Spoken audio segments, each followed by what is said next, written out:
In a rapidly developing story that has captured national attention, President Donald Trump has authorized the deployment of 2,000 National Guard members to Los Angeles County following days of intense protests over federal immigration enforcement operations. This decision, announced Saturday night, represents a significant escalation in what has become one of the most contentious domestic policy issues of Trump's second term. The events unfolding in Los Angeles have sparked fierce debate across the political spectrum, with supporters and critics of the administration offering dramatically different interpretations of the same set of facts. Today, we'll examine this developing story through multiple lenses, presenting the perspectives from both sides while focusing on the verifiable facts that have emerged. To understand the current situation, we need to examine three key elements: the federal immigration operations that triggered the protests, the nature and scope of the demonstrations that followed, and the federal government's decision to deploy military personnel in response. Each of these elements has been interpreted differently depending on one's political perspective, making it essential to separate fact from interpretation. The current crisis began during the first week of June 2025, when Immigration and Customs Enforcement, known as ICE, launched what federal officials described as routine enforcement operations across Los Angeles County. These operations, which took place at multiple locations, including downtown Los Angeles and the Westlake District, were part of the Trump administration's broader immigration enforcement strategy. According to the Department of Homeland Security, these operations resulted in 118 arrests in the Los Angeles area alone, with officials stating that those detained included 5 alleged gang members and individuals with prior criminal histories involving drug trafficking, assault, domestic violence, robbery, and human smuggling. The department emphasized that these arrests were part of a larger national effort that saw 2,000 individuals detained across the country during the same week. The situation escalated dramatically on Friday, June 6th, when large-scale protests erupted across Los Angeles County. According to multiple sources, including federal law enforcement and local news outlets, more than 1,000 protesters gathered outside the Roybal Federal Building in downtown Los Angeles, with additional demonstrations occurring at other locations where enforcement operations had taken place. The protests continued into Saturday, with particularly intense confrontations occurring in Paramount, California, where federal agents were conducting additional operations. It was during these Saturday protests that law enforcement deployed tear gas, and multiple arrests were made for what federal officials described as assaults on federal agents. By Saturday evening, President Trump had signed an executive order authorizing the deployment of 2,000 National Guard members to Los Angeles County. This decision effectively federalized a portion of California's National Guard, removing them from the direct command of Governor Gavin Newsom and placing them under federal authority. To understand the federal government's justification for deploying the National Guard, we need to examine the statements and evidence presented by Trump administration officials. Their narrative centers on what they characterize as unprecedented violence against federal law enforcement officers and the failure of local authorities to provide adequate protection. White House Press Secretary Caroline Leavitt framed the deployment in terms of law and order, stating that the Trump administration has a zero-tolerance policy for criminal behavior and violence, especially when that violence is aimed at law enforcement officers trying to do their jobs. This statement reflects the administration's position that the protests had crossed the line from legitimate demonstration into criminal activity. ICE Acting Director Todd Lyons provided additional context, describing the situation as appalling and stating that, as rioters attacked federal ICE and law enforcement officers on the LA streets, Mayor Bass took the side of chaos and lawlessness over law enforcement. Lyons emphasized that federal agents were arresting criminal illegal aliens, including gang members, drug traffickers, and those with a history of assault, cruelty to children, domestic violence, robbery, and smuggling. Border Czar Tom Homan, who was in Los Angeles during the weekend events, told Fox News that authorities were stepping up and mobilizing to address violence and destruction occurring near raid locations. Homan emphasized that American people, this is about enforcing the law, and again, we're not going to apologize for doing it. Federal officials provided specific statistics to support their claims of escalating violence. The Department of Homeland Security stated that ICE officers are facing a 413% increase in assaults against them, and that during Friday night's protests, over 1,000 rioters surrounded a federal law enforcement building, assaulted ICE officers, slashed tires, and defaced buildings. Perhaps most significantly, federal sources provided visual evidence of violence against law enforcement personnel. Photos and video footage showed a Border Patrol vehicle with its windshield shattered by rocks and concrete, and images of a Border Patrol agent receiving medical treatment for injuries sustained when a rock flew through the vehicle's windshield. DHS Secretary Kristi Noem issued a direct warning to protesters, stating, "A message to the LA rioters. You will not stop us or slow us down. ICE will continue to enforce the law, and if you lay a hand on a law enforcement officer, you will be prosecuted to the fullest extent of the law."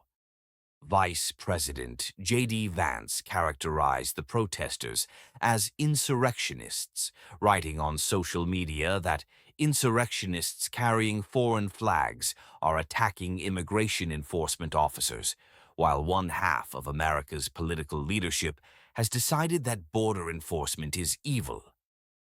The formal presidential memo authorizing the National Guard deployment used particularly strong language, stating that, to the extent that protests or acts of violence directly inhibit the execution of the laws, they constitute a form of rebellion against the authority of the government of the United States. California Governor Gavin Newsom and other Democratic leaders have presented a fundamentally different interpretation of these events, characterizing the federal response as an unnecessary escalation that will only worsen tensions. Their perspective focuses on the humanitarian impact of the immigration operations and questions both the methods used and the proportionality of the federal response. Governor Newsom described the National Guard deployment as purposefully inflammatory and warned that it will only escalate tensions. He argued that LA authorities are able to access law enforcement assistance at a moment's notice, and that there is currently no unmet need. Newsom characterized the deployment as the wrong mission that will erode public trust. Los Angeles Mayor Karen Bass initially took a strong stance against the federal operations, stating, "I am deeply angered by what has taken place. These tactics sow terror in our communities and disrupt basic principles of safety in our city. We will not stand for this." Bass characterized the federal activities as designed to sow terror in the nation's second-largest city. The arrest and injury of David Huerta, president of the California branch of the Service Employees International Union, became a focal point for critics of the federal response. Huerta, who was detained during Friday's protests and required medical treatment, issued a statement from the hospital saying, "What happened to me is not about me. This is about something much bigger. This is about how we as a community stand together and resist the injustice that's happening."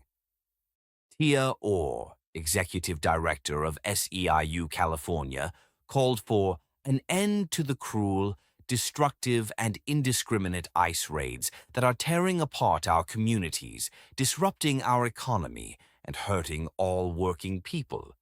This statement reflects the broader Democratic argument that the immigration operations are causing economic and social harm beyond their stated law enforcement objectives. California Representative Jimmy Gomez characterized the raids as pure intimidation by Trump and his cronies to scare and divide us, while providing practical advice to community members. You have the right to remain silent. Film everything.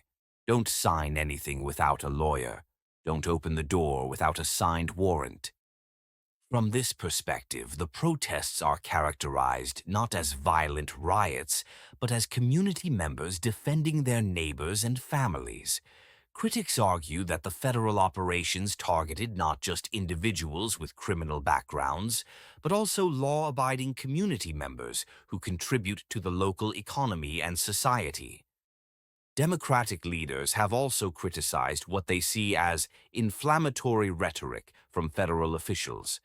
They argue that characterizing community protests as insurrections and protesters as rioters is designed to justify an excessive federal response and distract from the humanitarian concerns raised by the immigration operations themselves. When examining this story, it becomes clear that while both sides are responding to the same basic set of events, they are interpreting those events through fundamentally different frameworks. The challenge for any objective observer is to separate verifiable facts from political interpretation and to understand how the same evidence can support seemingly contradictory narratives. The verifiable facts are relatively straightforward. ICE conducted enforcement operations that resulted in 118 arrests in Los Angeles. Large-scale protests occurred in response to these operations. During these protests, there were confrontations between protesters and law enforcement that resulted in injuries to federal agents and property damage. The federal government responded by deploying National Guard troops. The visual evidence supports claims that violence occurred during the protests. However, the interpretation of this evidence varies significantly. Federal officials characterize these incidents as evidence of widespread violent rioting that threatened the safety of law enforcement officers. Critics argue that while isolated incidents of violence occurred, the vast majority of protesters were peaceful and that the federal response is disproportionate to the actual threat. From a legal perspective, the federal government clearly has the authority to enforce immigration law and to deploy National Guard troops under certain circumstances. The question is not whether the administration has the legal right to take these actions, but whether they are necessary and proportionate responses to the situation on the ground. To understand the significance of this National Guard deployment, it's important to place it in historical context. The use of federal troops for domestic law enforcement is relatively rare and typically reserved for situations where local authorities are unable or unwilling to maintain order. Recent precedents include the deployment of National Guard troops during the 2020 protests following George Floyd's death, and various deployments during natural disasters and civil unrest over the past several decades. In each case, the decision to federalize National Guard troops has been controversial, with supporters arguing it was necessary to restore order and critics arguing it represented federal overreach. The legal framework for such deployments typically involves either the Insurrection Act or other federal statutes that allow the president to use military forces for domestic law enforcement under specific circumstances. The Trump administration's memo characterizing the protests as rebellion against the authority of the government of the United States appears to invoke this legal framework. In terms of immigration enforcement, large-scale operations in major metropolitan areas have occurred under both Democratic and Republican administrations. However, the public nature of some recent operations and the scale of the community response appear to be somewhat unprecedented in recent years. From a constitutional perspective, this situation highlights the ongoing tension between federal authority and state sovereignty. While the federal government has clear authority over immigration policy, the deployment of federal troops over the objections of state and local officials raises questions about the balance of power in our federal system. Politically, this situation is likely to reinforce existing divisions over immigration policy. Supporters of stricter enforcement will likely view the National Guard deployment as a necessary response to lawlessness, while critics will see it as evidence of authoritarian overreach. These competing narratives will likely play a significant role in ongoing political debates. Various legal and civil rights organizations have indicated they are monitoring the situation closely and may challenge aspects of the federal response in court. The American Civil Liberties Union and other groups have historically been quick to file lawsuits when they believe federal authorities have overstepped their bounds. The deployment of National Guard troops to Los Angeles represents a significant escalation in the ongoing national debate over immigration policy and federal law enforcement. While the basic facts of what occurred are not in dispute, the interpretation of those facts varies dramatically depending on one's political perspective and priorities.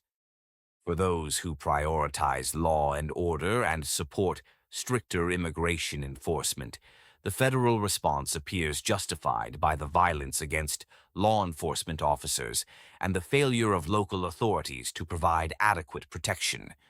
From this perspective, the National Guard deployment is a necessary step to ensure that federal laws can be enforced safely and effectively. For those who prioritize immigrant rights and community protection, the federal response appears to be a disproportionate escalation that will only increase fear and division in affected communities. From this perspective, the National Guard deployment is an authoritarian overreach that will make the underlying problems worse rather than better. The events in Los Angeles are likely to have implications far beyond the immediate situation.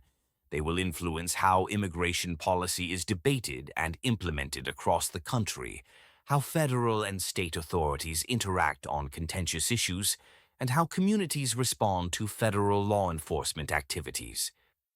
As this situation continues to develop, it will be important to monitor not just the immediate outcomes, but also the longer-term effects on community relations, federal-state cooperation, and the broader immigration debate.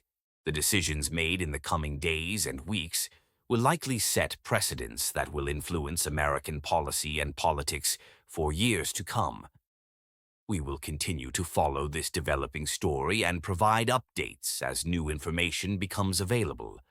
For now, the deployment of National Guard troops to Los Angeles stands as a stark reminder of how deeply divided Americans remain on questions of immigration, law enforcement, and the proper role of federal authority in addressing domestic challenges.